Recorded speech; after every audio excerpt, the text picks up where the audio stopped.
Berkat risalah beliaulah, kemudian Allah memberi batasan antara dua makhluk itu, dan kita pun tidak bisa melihat mereka. Namun bangsa jin tetap bisa melihat kita karena keberkahan nubuah Nabi Syed alaihissalam. Allah Ta'ala kemudian memisahkan alam manusia dengan alam jin.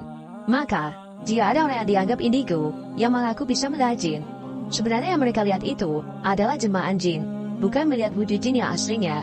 Sebagai bukti bagaimana mungkin jin di Indonesia bentuknya berbeda dengan jin di negara Cina. Jin di Barat berbeda dengan jin di Arab, begitu juga di negara-negara lainnya. Padahal mereka para jin adalah sama-sama makhluk ciptaan Allah Subhanahu wa Ta'ala.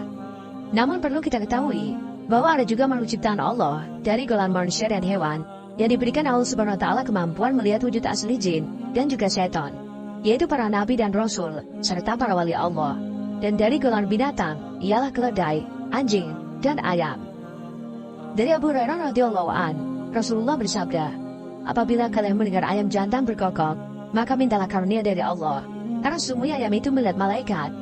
Dan apabila kalian mendengar gigiran keledai, berlindunglah kepada Allah dari godaan dan tipu daya setan, karena sesungguhnya keledai itu telah melihat setan. Hadis riwayat Bukhari dan Muslim. Dalam riwayat lain dikatakan dari Jabir bin Abdullah radhiyallahu an, Rasulullah SAW bersabda, apabila kalian mendengar anjing menggonggong dan himar meringkik, maka berlindunglah kepada Allah Subhanahu wa Ta'ala, karena sungguhnya mereka itu melihat sesuatu yang kalian tidak dapat melihatnya. Hadis riwayat Abu Daud.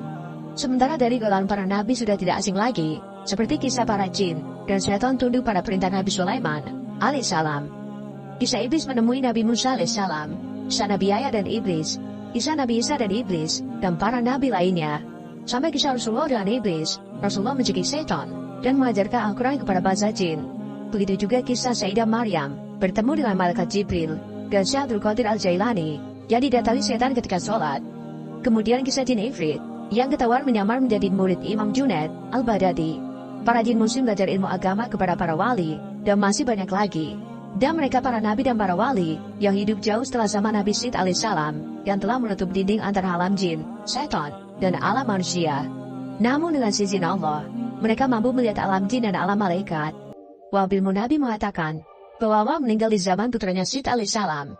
Setelah meninggalnya Nabi Adam alaihissalam, Allah tidak hidup lama, hanya setahun, dan meninggal di hari Jumat, pada waktu yang sama ketika dia diciptakan.